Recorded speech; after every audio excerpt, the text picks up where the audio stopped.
Olá, eu sou a Aleca Rocha, atriz, e interpreto o seu caso virtual de relacionamento bizarro aqui. Primeiramente, desculpa o sumiço, mas é porque com as festas e eu vindo pra Floripa e várias coisas novas, enfim, eu não consegui focar nos roteiros aqui do canal. Também estou pensando em mudanças para as histórias em 2026 e isso me trouxe uma paralisação. Vim aqui tentar deixar um vídeo para vocês antes do ano novo.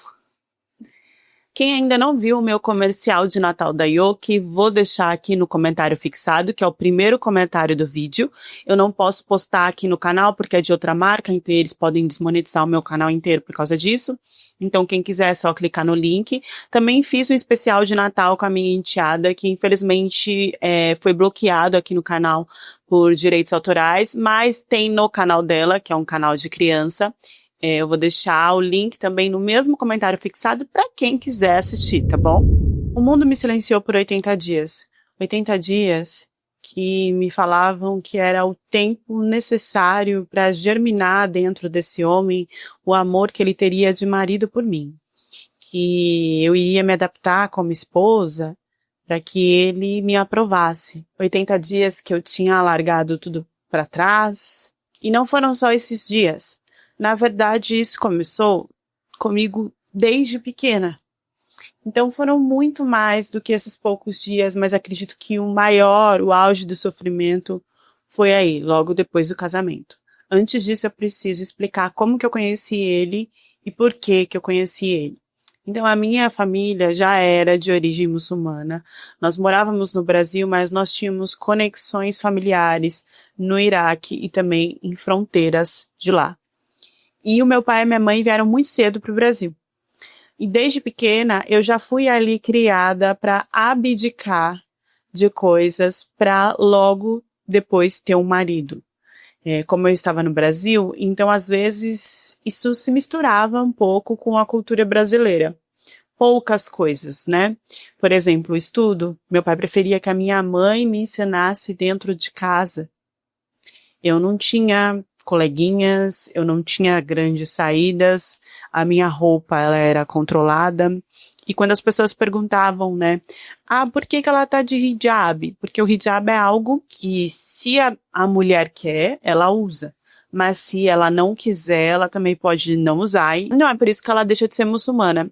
E eles falavam para as pessoas que, tipo, ela está usando o hijab porque ela tem esse desejo. Porque ela sempre quis. Né? A minha mãe não usava. Só que não era.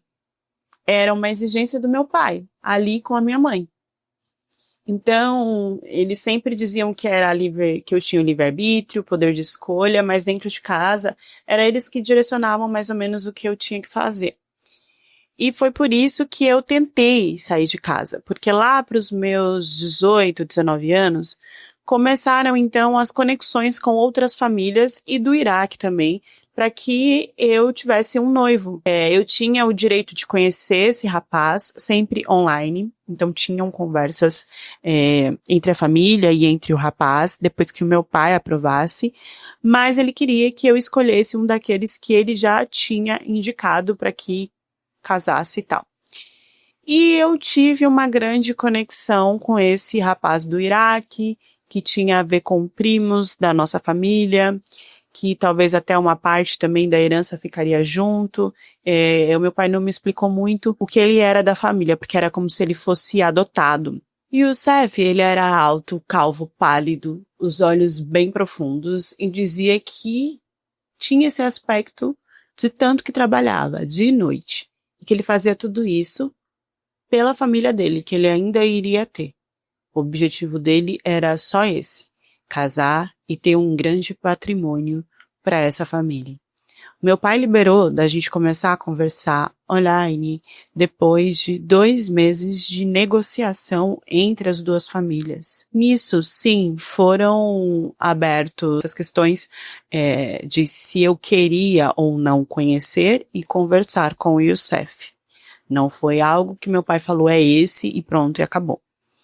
Nas conversas online, o Youssef se mostrava muito muito interessado em mim, por eu ter aprendido, né, outro tipo de cultura e continuar com a nossa cultura dentro de um país tão mais moderno, tão mais liberal. E ele tentava, às vezes, ser esse moderno e liberal, parecia que ele estava fazendo para que eu gostasse dele. Sempre que eu ligava a chamada de vídeo, ele estava com vasos de flores diferentes que ele dizia que todo dia comprava para mim.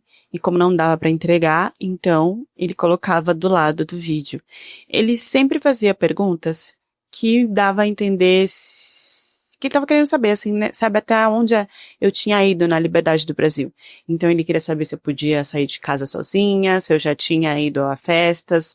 Parecia um questionamento de avaliação, mas ele fazia de uma forma leve. E se por acaso a resposta não fosse aquilo que ele estava desejando, ele não demonstrava, tipo, não quero mais falar com você. Ele tentava explicar o que ele achava que era interessante, o lado dele, e se eu poderia transformar isso para que nós pudéssemos ficar juntos. As chamadas de vídeo sempre tinha meu pai, minha mãe, ou atrás, ou no mesmo ambiente que eu estava fazendo a chamada. Então, o Youssef não podia se aprofundar muito em tantas besteiras. Mas meu pai pegou tanta confiança nesse rapaz que depois de 1 mês e meio, 2, eu comecei a poder fazer essas chamadas no meu quarto. E era lá que o Youssef às vezes fazia questão de mostrar o patrimônio físico dele, corporal, ainda que vestido ou então com trajes íntimos. Nunca sem nada, mas isso não poderia acontecer. Como muçulmana, eu sabia muito bem que isso não era certo, mas tinha uma curiosidade porque assim, eu nunca tinha tocado, chegado perto de nenhum homem. Tava lá com os hormônios à flor da pele e tinha curiosidade de ver.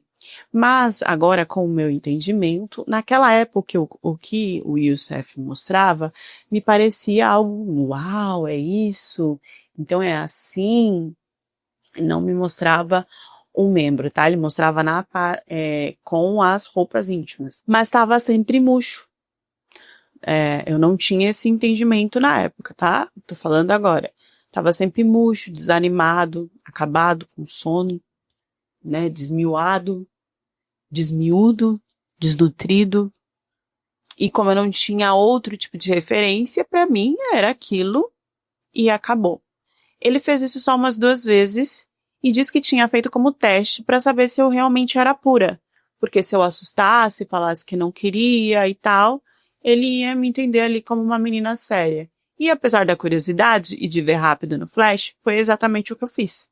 Cheguei a falar até que ia chamar os meus pais, desliguei a chamada de vídeo, e ele disse que não precisava porque era só um teste, então, para ele ter certeza de que realmente eu não era interessada, porque se eu tivesse visto alguma coisa do tipo antes, eu ia ficar ali olhando e pedir até mais. Bom, depois disso foi cada vez ficando mais certo de que era o Youssef mesmo que ia casar. Rolou uma confusão sobre a parte de ele vir ao Brasil, porque isso ele tinha conversado desde o início, que tinha esse interesse, que ia abrir negócios aqui, blá blá blá, que poderia continuar os negócios do meu pai, fazer crescer.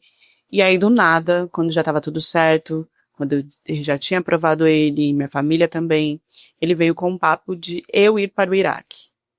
Apesar da minha família ser super tradicional, conservadora, defender o povo no Iraque e em outros lugares, o meu pai achou muito arriscado isso. Isso já tinha sido decidido antes. Então, começaram-se a surgir lacunas e dúvidas e até conflitos sobre como seria esse casamento e sobre onde eu ficaria. O Youssef, não só ele, mas a família começaram a falar que então nós estávamos duvidando deles, que nós não tínhamos confiança então para ser uma família. E aí se abriu, né, aquela coisa para encrenca e fofoca. E decidiram então que o casamento não seria feito. Eu estava apaixonada, eu achei que eu tinha encontrado alguém especial entre todos aqueles que o meu pai me mostrava e eu não fazia questão nenhuma nem de conversar. O meu pai me mostrou algumas opções e depois disso eu não queria falar com mais ninguém e o meu pai começou a colocar a culpa de que o Youssef então não queria casar comigo porque eu tinha feito alguma coisa de errado no vídeo. porque ele mudou de opinião rápido, mudou a questão de eu ter que ir para o Iraque, e que ele conhecia a família, era uma família de palavra, e que ele deveria ter mudado tudo isso só para não dar certo o casamento, por alguma coisa que eu tinha feito ou tinha falado de errado. Então ele começou a, além de me culpar, dizer que o meu tempo estava terminando e que eu não teria mais a opção de escolher, já que não tinha dado certo e ele tinha certeza que era por causa de mim.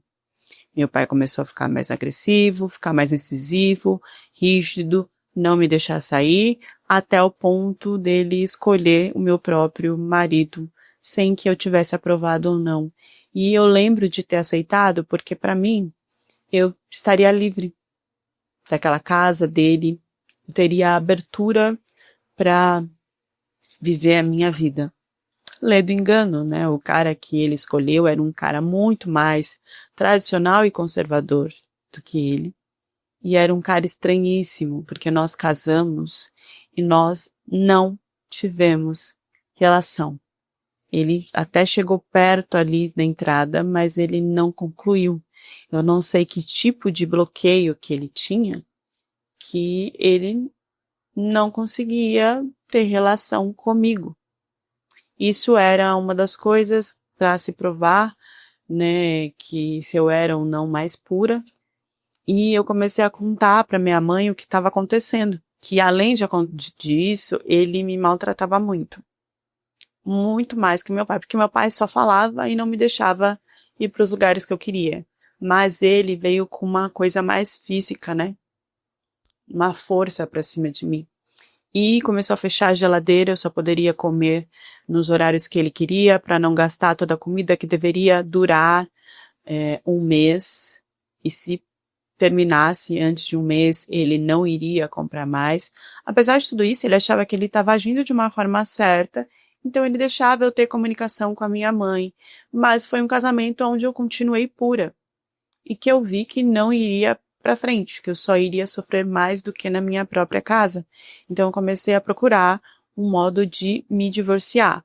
Nisso, o Youssef já tinha sumido, tudo tinha sido desfeito, e o meu pai dizia que se eu me separasse desse homem, que ele tinha certeza que era o melhor homem para mim, eu já estaria com a minha honra manchada, que ninguém acreditaria mais que eu era pura, que eu não conseguiria casar de novo dentro da vertente do Islã, que não seria bem visto eu me separar antes de 1 ano, e muito menos sem um filho, que ele não me aceitaria em casa, eu teria que me virar por conta, e eu não tinha nenhum tipo de experiência em trabalho, nada, eu teria que voltar para a casa do meu pai, e ele já tinha deixado claro que ele não me aceitaria. O meu marido, que não tinha relações comigo, disse que se eu pedisse o divórcio, a minha vida estaria acabada ali, que eu não poderia ser mais da religião, e eu queria ser muito da religião, eu queria continuar seguindo tudo aquilo. Eu fiquei desesperada, porque a minha mãe,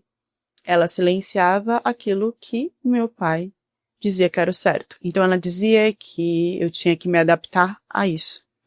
E eu tinha a síndrome ali de ovelha negra. Então eu que comecei a correr atrás do meu divórcio, não tinha quem fizesse por mim.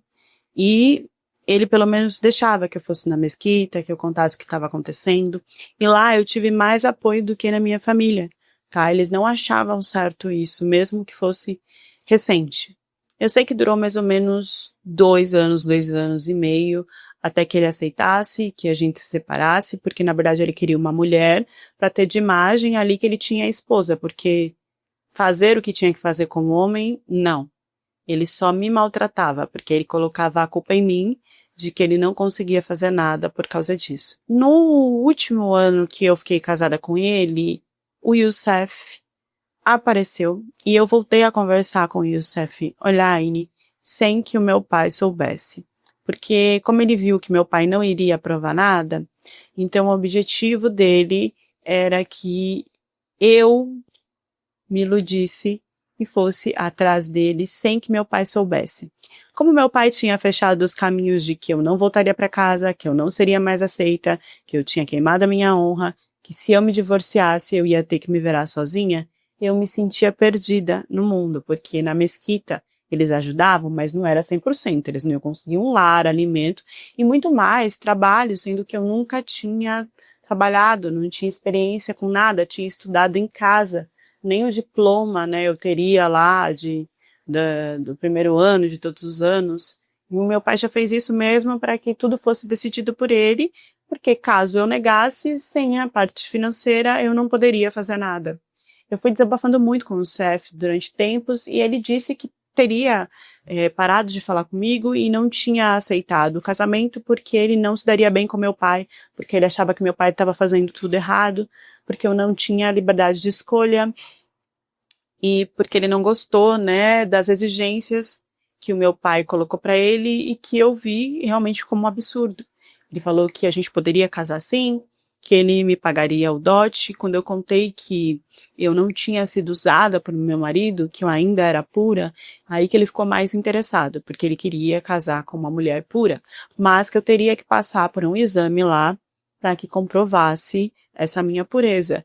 E eu aceitei. Eu estava num desespero que eu não sabia para onde ia, o que fazer, que eu acabei aceitando. Só que ele disse que aceitaria vir ao Brasil para que a gente casasse, porque era melhor eu entrar como esposa lá, só que a gente não faria nada aqui, e aí a gente já iria direto para esse teste de pureza, né, que seria lá no Iraque, e que se tivesse tudo certo, eu não precisava contar com meu pai, eu não precisava do dinheiro do meu pai, porque ele já assumiria tudo como marido. Ele me fez falar sobre todos os detalhes do meu casamento, procurou provas sobre isso, me pediu prints de mensagens, me pediu para gravar a casa, para gravar coisas eu ainda conversando com meu marido, para ele entender que isso realmente estava acontecendo. Tudo que eu falava eu conseguia comprovar para ele, e por isso ele estava muito confiante de que eu não estava mentindo de nada, muito menos da minha pureza, porque ele chegava a ficar em chamadas de vídeo comigo durante toda a noite, que o meu marido nem ficava no mesmo quarto que eu, tá? Ele ficava em um quarto separado. Eu ouvia vozes de que ele estava conversando, de que ele estava fazendo, mas eu não sabia com quem. Eu não sabia se era no vídeo. Eu não sabia se ele tinha colocado alguém para dentro de casa, porque dava o horário de 10 horas de dormir. Quando eu entrava no quarto, ele me trancava naquele quarto e eu só saía no outro dia, quando ele resolvia abrir a porta. Então eu não sabia realmente o que ele estava fazendo. Parece que a única pessoa na minha cabeça que eu tinha ali de ajuda no momento era o Youssef.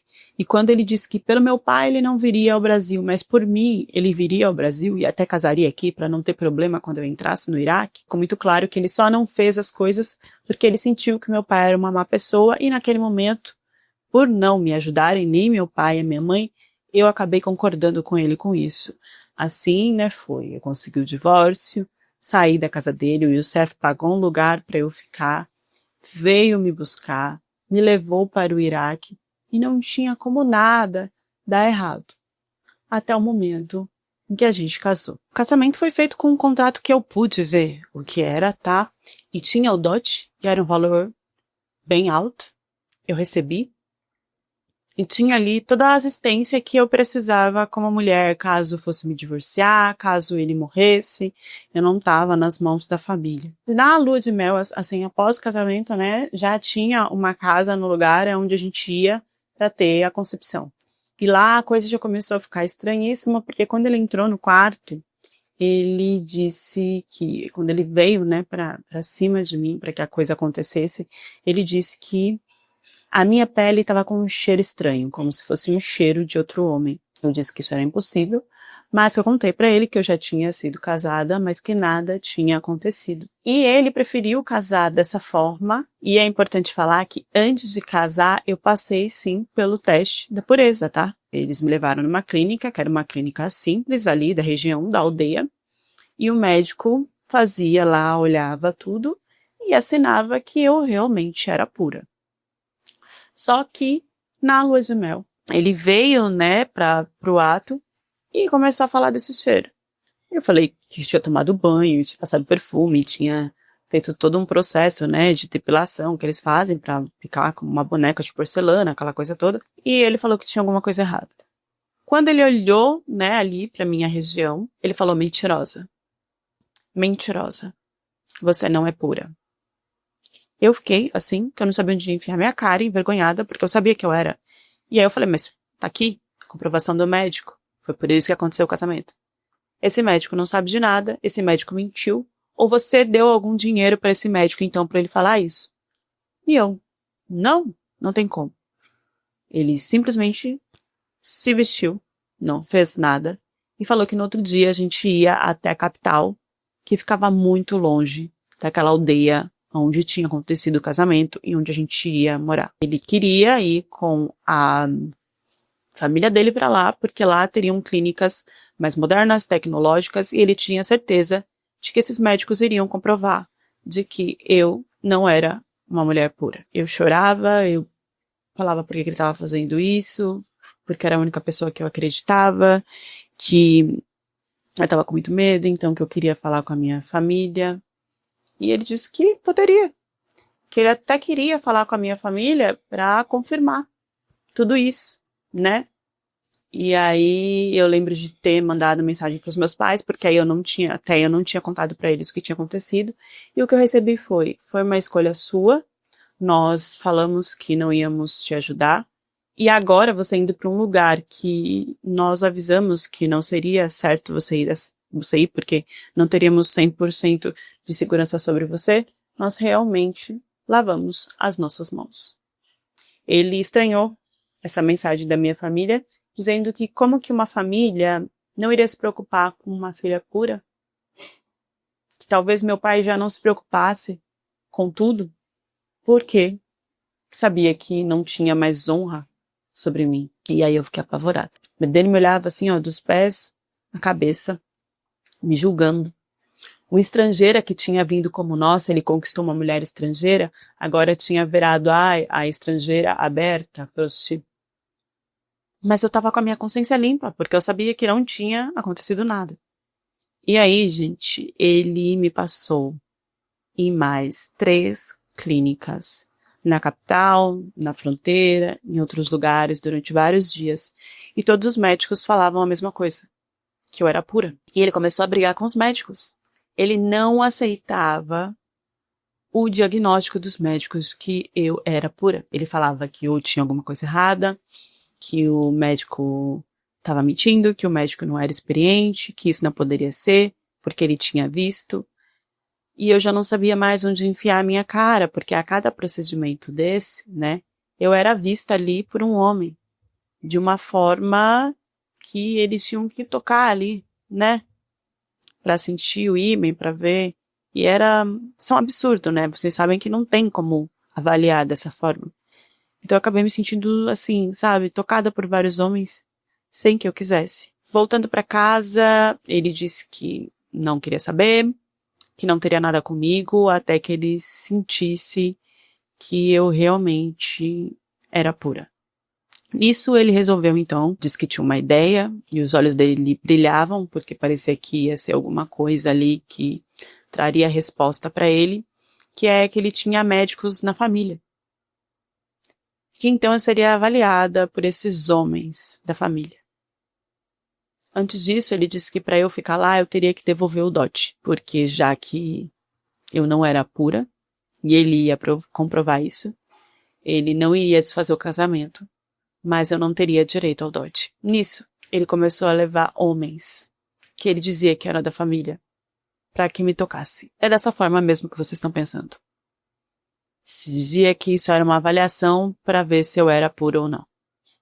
Eles não chegavam até o finalmente, mas usavam os dedos, da forma que vocês já podem imaginar. Isso era assustador, aterrorizante. Ali eu não podia fazer nada, eu não tinha direito de fala. E ele ainda me queria como esposa depois disso? Não fazia muito sentido. Ali eu comecei a pensar que talvez ele tinha me levado lá para outra coisa. E o que acontecia depois disso era que a mãe dele falava que estrangeira, mentirosa, tinha que ser escrava. Então ela fazia eu acordar 4 horas da manhã e começar a limpeza toda da casa. Da casa dela, da casa das famílias, sem alimentação, um pouco de alimentação. E ela dizia que aquela seria a minha função já que eu não poderia dar a função de esposa na cama para o filho dela porque eu não era pura. Esses médicos da família, eles vinham e ficavam em dúvida, falavam, eu não sei, realmente tem alguma coisa errada aqui e ela não é pura. Mas eles não eram médicos, eles não vinham com uniforme, com luva, não se tinha carteira profissional, não se tinha nada, diferente das clínicas que eu fui e que falaram que eu era pura. Esses homens, eu não sei nem se eram mesmo da família dele. Parecia que eram homens que ele falou, olha, eu tenho uma estrangeira aqui e se você me pagar tanto, você pode tocar ela com a mão. É isso que me parecia. Porque eles vinham com um olhar de surpresa pra cima de mim, como se eles nunca tivessem tocado numa mulher e tivessem feito aquilo, e como se eu fosse uma boneca de experiência. Era horrível. O terror não parou por aí. Eu servia o dia inteiro como empregada doméstica para várias casas sem receber nada, porque eu era a estrangeira, né? PUT, que tinha que fazer isso para sobreviver se quisesse. Ele não esquecia isso de que eu não era pura. Detalhe, ele não encostou em mim para conceber o casamento. Em nenhum momento. E por que que acontecia isso? Porque toda vez que ele tentava, o negócio dele não subia. Nunca estava forte, nunca esteve. Era sempre aquela coisa murcha que não tinha vida. E ele dizia, das últimas vezes que ele tentou, mesmo depois de vários testes falando que eu era pura, que isso acontecia porque eu não era pura, que a culpa era minha. Porque ele, como homem, tinha o instinto e o cheiro e a percepção de que se a mulher não fosse pura, ele não iria ali ficar fortalecido para o ato. Que era isso que fazia o membro dele crescer e ficar forte.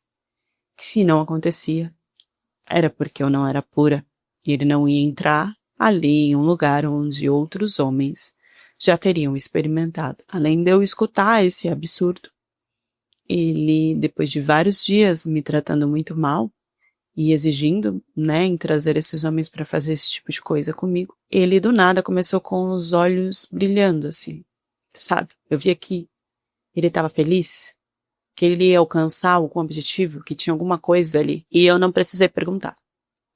Ele chegou para mim e disse que eu tinha que assinar uns documentos, e eu questionei por quê, esperando que fosse o divórcio. Sabe, que ele me chutasse para qualquer lugar, que eu pudesse ir embora, que eu não fosse mais propriedade dele. E ele me veio falando que não era divórcio, mas que era uma autorização para que ele tivesse uma segunda esposa. Porque já que eu não era pura, ele tinha que se satisfazer como um homem, e eu, como primeira esposa, não estava fazendo essa função, ele precisava de uma outra, então, para isso. E eu serviria ali, né, de empregada. Ele ganharia dinheiro com essa coisa do teste comigo, com homens curiosos que pagavam para. E ele teria uma segunda esposa jovem, bonita e pura para fazer tudo que ele queria. Meu mundo veio abaixo. Eu chorava, eu esperneava, eu pedia ajuda. Ninguém podia me ajudar. A minha família cortou todo o contato. Eu não tinha amigos, eu não tinha ninguém. A única saída, depois de alguns dias, era acenar para que ele tivesse a segunda esposa. Eu achei que eu ia ver ali um casal feliz e que eu ia sofrer, né? Porque toda a parte ruim ia ficar para mim. Mas o que aconteceu foi que ele não foi muito tempo feliz com essa segunda esposa, né? E eu acompanhei tudo. Ele começou a achar outros porquês e outros erros nela para ficar mal. Depois de alguns anos aí, eu sentia que e falavam, né, que quando o homem arruma a terceira esposa, a primeira é como se já não existisse mais. Então que talvez ele me desse o divórcio, que talvez ele me desse a oportunidade de sair de toda essa situação, que era uma coisa na minha cabeça, assim, que isso pudesse acontecer. Mas ele chegou a ter a terceira esposa. E olha, dentro das leis do Alcorão, você só pode ter a segunda e a terceira esposa se você tratar todas, se você tiver condição financeira para tratar todas da mesma forma. Isso não acontecia, tá? Isso não acontecia. Ele maltratava e só tratava bem quando ele precisava de alguma coisa das outras. Então a segunda, para ele, ela nunca engravidava. E eu acho que é porque com ela ele também não conseguia chegar até os finalmente. E então ele precisava de uma terceira que fosse fértil. E depois de alguns anos essa busca começou da parte dele. E eu rezava para que não só ele encontrasse, mas também ele me libertasse. Esse homem só me deu o divórcio em cima de muita ameaça e não por ter chegado à terceira esposa, por uma audácia que eu tive. E eu corri muito risco, porque eu estava no Iraque, era ele que mandava em mim. Tá.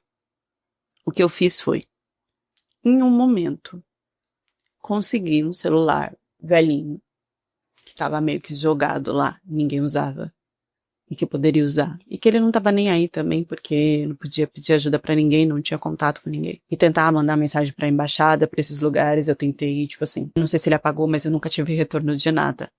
Por e-mail, essas coisas, eu nunca tive retorno. O que eu fiz foi tirar algumas fotos e pedir também pra segunda esposa fazer isso, do membro dele ali como ficava, que era vergonhoso. E aí, ou eu tinha a chance de falar, olha aqui, você já não cuida mais de mim, eu nem existo pra você, né? Só tô aqui como empregada e eu tenho essas fotos suas. E eu posso divulgar isso. Só que lá no Iraque, gente, se eu faço isso, ele podia acabar comigo, me colocar de castigo, me prender, fazer o que fosse, porque era ele que mandava. Só que tinha uma questão. Aquilo já teria sido divulgado para amigos, para família, para todo mundo. Mesmo ele acabando comigo, a imagem dele seria queimada e todos entenderiam por que que ele não parava com uma esposa. Porque ele não era homem suficiente. A honra dele estava em jogo. Então eu tive muito medo de fazer isso porque ele poderia falar, eu não tô nem aí pro que você está fazendo. Se você fizer, eu acabo com a sua vida aqui, né? Te coloco numa prisão. Mas mesmo ele fazendo isso, eu entendi que ele estaria com a imagem queimada. Teria um primo, teria alguém que sempre lembraria ele dessa situação. E eu disse que mesmo que a minha vida acabasse, isso já estava programado para ser divulgado, tanto no Brasil, como por outras pessoas que eu tinha conhecido, e que era melhor que ele não quisesse pagar para ver. Eu fiz isso, tá tremendo, porque assim, o risco desse cara simplesmente me amarrar e fazer o que ele quisesse, tava ali. Mas eu não sei se ele deu, sei o que deu na cabeça dele, que ele falou, eu acho que não vale a minha imagem, a minha honra por causa dessa mulher que eu não tô mais nem aí pra ela, né? Que já trabalhou anos aqui, que eu já ganhei dinheiro com ela. Eu acho que ele pensou assim. E foi aí que ele aceitou o divórcio, claro, que com muitas condições, né? A condição de eu não receber o dote, a condição dele não me ajudar a sair de lá, de eu não levar nada dele, várias coisas assim, né? De sair com uma mão na frente e outra atrás e pedir ajuda para sair daquele lugar. Que não era tão simples, né? Uma mulher divorciada não era tão simples sair dessa situação. Eu fui acolhida, vocês acham que não tem, mas tem brasileiro e brasileira lá, né? Principalmente na parte que se conecta ao consulado, à embaixada do Brasil e tal. E foram essas pessoas que me ajudaram. Eu cheguei até elas como? Andando por muitos quilômetros, pedindo ajuda. Quando eu vi que a mulher estava acompanhada do homem e que os dois poderiam me escutar, né? Porque se eu fosse só em um homem, eu poderia ser julgada, isso não poderia acontecer. Então, assim, foi através de muito sofrimento, e dias caminhando, olhando pessoas e vendo quem que eu podia confiar, até chegar a um órgão do Brasil para que eles pudessem me ajudar a sair dessa situação. Pode parecer bizarro, mas a primeira coisa que eu fiz ao chegar no Brasil foi perder essa minha pureza. O primeiro homem que eu vi, que eu fiz questão de acabar com isso. Porque parecia que era um fantasma que me assombrava e eu não queria mais ser. Parece que me veio um alívio, uma vingança, eu não sei explicar. Hoje eu sou bem resolvida com tudo isso, né, através de muito tratamento, mas o que me perturbava era essa questão de ainda não ter a liberdade com o meu próprio corpo e ainda ser julgada por isso. Mais uma vez, uma mulher sem independência financeira, sem ajuda da família, sem entendimento do que é certo e que é errado, que escuta na palavra de um homem e acaba caindo numa situação 50 vezes pior do que já estava. Mais uma vez, uma história onde o homem culpa a mulher por algo que é físico dele. Não importa, né? Se é físico dele, se é real, se é irreal, não importa. Ele coloca a culpa na mulher e busca se melhorar através de escolher outras mulheres aonde ele se sinta empoderado, onde a mulher faça ele se sentir, ele ter a honra. Bizarro. Deixem as reflexões de vocês nos comentários e até a próxima história do canal.